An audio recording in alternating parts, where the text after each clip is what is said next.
Shalom, kali ini kita akan membahas tentang bagaimana sih cara mengendalikan pikiran kita. Dalam Amsal 4 ayat 23 berkata, jagalah hatimu dengan segala kewaspadaan, karena disitulah terpancar kehidupan. Tuhan jauh lebih tertarik untuk mengubah pikiran kita daripada mengubah situasi kita. Kita ingin Tuhan membebaskan kita dari semua masalah, rasa sakit, kepahitan, penderitaan, penyakit, dan kesedihan. Tapi Tuhan ingin bekerja dalam kita terlebih dahulu. Karena transformasi kita sendiri tidak akan terjadi dalam hidup kita sampai kita memperbarui pikiran kita, sampai pola pikir kita itu mulai berubah. Di sini ada 3 alasan kenapa harus itu.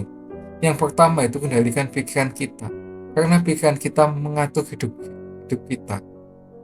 Amsal 4 ayat 23 berkata, jagalah hatimu dengan segala kewaspadaan, karena dari situlah terpancar kehidupan. Kekuatan pikiran kita memiliki kemampuan luar biasa untuk membentuk kehidupan yang menjadi lebih baik atau lebih buruk.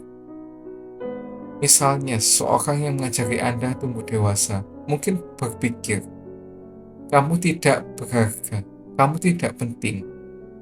Ya, kalau kita menerima pikiran ini, meskipun itu salah, itu tuh dapat membentuk hidup kita. Nah, ini kendalikan pikiran kita karena ada peperangan rohani yang terjadi di dalam pikiran kita, yaitu melawan dosa. Semua pencobaan muncul dalam pikiran kita. Nah, ini Paulus ngomong di Roma 7 ayat 22-23. Sebab di dalam batinku aku bersukacita karena hukum Allah, tetapi di dalam anggota-anggota tubuhku Aku melihat hukum lain yang berjuang melawan hukum akal budiku dan membawa aku sebagai tawanan dosa, yaitu aku dan anggota-anggotaku.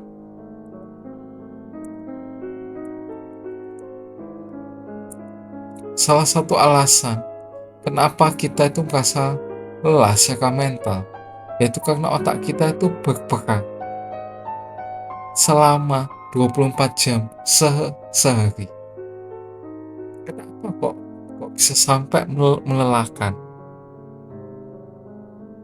Karena ada pertempuran yang sengit yang terjadi di pikiran kita, yang merupakan aset terbesar kita. Iblis sedang mencari aset terbesar kita. Nah, ini mengingatkan kita terhadap satu game, yaitu Plant vs Zombie, yang dimana kita harus pertahankan rumah kita dari serangan zombie. Nah, kita mempertahankannya dengan cara apa sih? Kalau di game itu kita menyiapkan tanaman-tanaman yang memiliki skill untuk membunuh zombie-zombie itu. Nah, maka kita harus benar-benar menjaga pikiran kita supaya pikiran kita itu tidak dirampas oleh iblis. Kendalikan pikiranmu, karena itu adalah kunci kedamaian dan kebahagiaan. Pikiran yang tidak terkendali itu akan menimbulkan ketegangan. Pikiran yang terkendali membawa kedamaian. Pikiran yang tidak terkendali menyebabkan konflik. Pikiran yang terkendali membawa kepercayaan diri. Pikiran yang tidak terkendali membawa stres. Jika kita tidak mencoba mengendalikan pikiran dan mengendalikan pikiran kita akan mengalami banyak stres dalam kehidupan kita. Tetapi pikiran kita yang akan memberi kekuatan, keamanan, dan kedamaian. Roma 8 ayat 6 sebagai ayat penutup. Karena keinginan daging adalah kematian, tetapi keinginan rohani adalah hidup dan damai sejahtera.